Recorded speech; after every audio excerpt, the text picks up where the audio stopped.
everybody, and welcome to another episode of the Playthrough. I'm Dr. J, and today we're going to be talking about The Godfather, Corleone's Empire, a game from CMON and Eric Lang.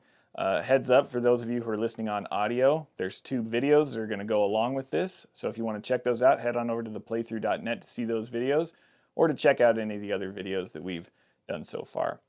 All right, so let's just really quickly go over how to play The Godfather, Corleone's Empire. So let's take a look at the setup first, because it's very important to understand what everything is before we dive in. So first we've got the board here. It's got all the different areas of New York on it. Over here we've got the resources that we'll be using in the game. There's cash, and then there's illegal goods. We've got booze and guns and blood money and narcotics. Down here along the bottom of the board, you see the allies. Those are allies that you'll be bidding for throughout the game. More on those a little later, but they're very important. And over here, we've got jobs. Everyone will have jobs in their starting hand, and you can get them as the game goes on. But these ones over here are public jobs that people can do at any time.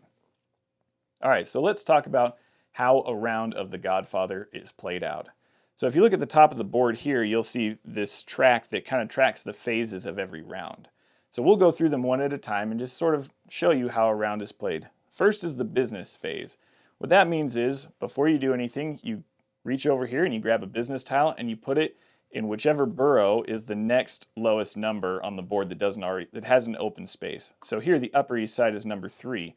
So that will be the one where we put this new business. After that, that's all you do in the business phase. You move the car along the track, and then we go to the next phase, and this is where all the real meat of the game happens. So The Godfather Corleone's Empire is, in essence, a worker placement game. Everybody's got their own little workers that they put down. You'll notice there's some with square bases and some with circle bases. The ones with the square bases represent your thugs, and the ones with the circle bases represent the heads of your family. And each player is taking charge of one of the 5 mafia families of New York, trying to gain the Godfather's confidence. And it's important to remember that you have 2 different types of people, because if you look at the board, you'll see there's 2 different types of spaces where you can place them. There's square spaces, and then there's circle spaces. So your thugs can only go into the square spaces, which are in the fronts of the business. So when you place a thug, he shakes down the front of that business. So if I put him here in Chelsea at this business, the accounting office, you'll see this little symbol here with the suitcase. That means that I can put 1 bill out of my hand into my suitcase. That's very important, because the way that you win the game is by having the most money in your suitcase at the end of the game.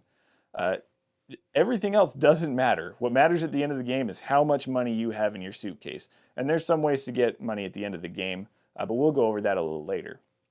So if I put my thug here, again, I can put one bill, doesn't matter how much it is, 1 bill into my suitcase. If I were instead to put my family member down, family members are very powerful. If I put him here on this space, then I get to take the actions in the backs of all the businesses and areas that he's touching. So if you see here, he's touching Wall Street, Midtown, and Chelsea. So I would first go to Wall Street, and I could go here and get jobs. And when you get jobs, you take 2 off the top of the deck, and then you put 1 in your hand and discard another. I can launder 1 bill here. I can launder a second one using the accounting office, and I would be able to take a gun into my hand, so I would have more resources. But putting a figure on the board isn't the only action that you can take during this phase. There's actually 2 other actions that you can take instead. One of the actions that you can take is to play an ally card out of your hand. So if you've received an ally card on a previous round, you can play that and take the effect of the ally. And the other action that you can take, and probably one of the most important in the game, is that you can complete a job either out of your hand or one of the public jobs that are available over here on the side of the board. So for instance, if I have this job in my hand, muscle in, I can play that as an action on my turn. If you notice, it has 2 blood money on the side. That's the cost to play that job. So if I have 2 blood money in my hand, which I do, I can do that action. Now at the bottom here, you'll notice it tells you what to do when you complete a job. So muscle in, I can take one of my figures back from the city and play it again immediately. So I could take back this family member and place him on any other spot on the board and take his ability. It's also important to remember that you take the reward at the bottom. So here I would take two $2 bills and put those into my hand. And whenever you complete a job, you need to make sure you remember to put the job in your suitcase, because at the end of the game, the person who has the most jobs of a certain color in their suitcase is going to get extra money.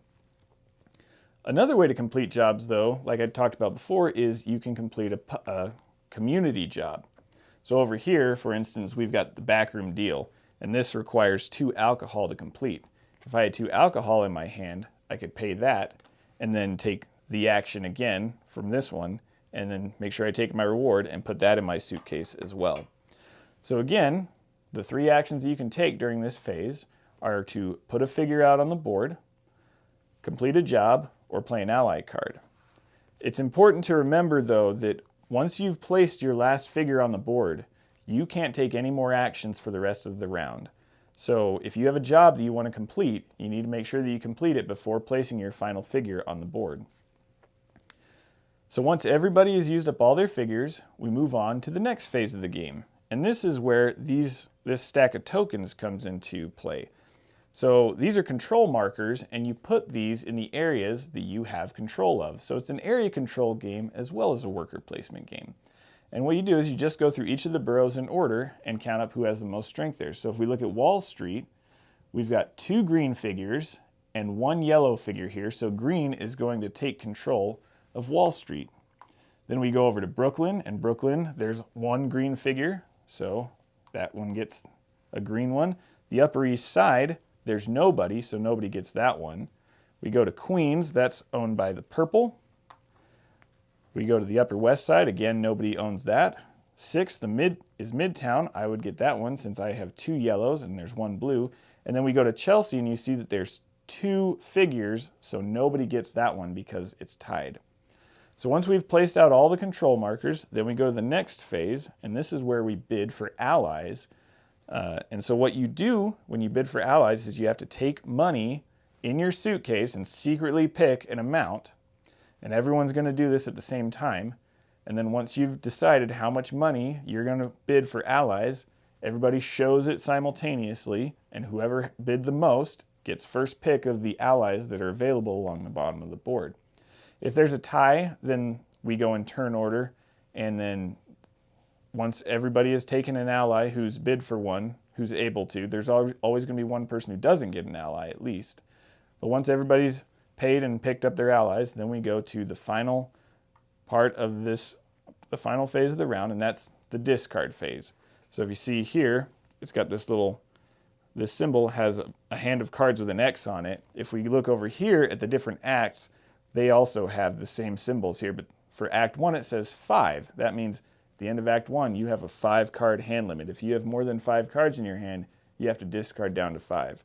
And it changes. Act 1 is 5, Act 2 is 5, Act 3 is 6, and Act 4 is only 2. And that's the way Godfather works. You just go through the different rounds. There's 4 of them. Whenever you hit round 2, you get new family members. More businesses will come out. And then at the end of Act 4, we add up all the money in people's suitcases. We look at the jobs, how many jobs are in each person's suitcase and who has the most. And you look at the control on the board and determine who has controlled these areas the most during the game. For each control marker for each area that you control at the end of the game, you get 5 bonus victory points or money in your suitcase. If you have the most of each of a certain job color, again, you get 5 in your suitcase, and then you add it up, and whoever has the most wins. And so that's Godfather, Corleone's Empire. It's a very simple game, and we hope that you enjoy it. All right, everybody, thanks for joining us here for this how to play for the Godfather, Corleone's Empire. If you want to hear what the rest of the group has to say about this game, go ahead and click the box up here to hear our discussion. Make sure that you like and subscribe, and check out the playthru.net for more content. Thanks.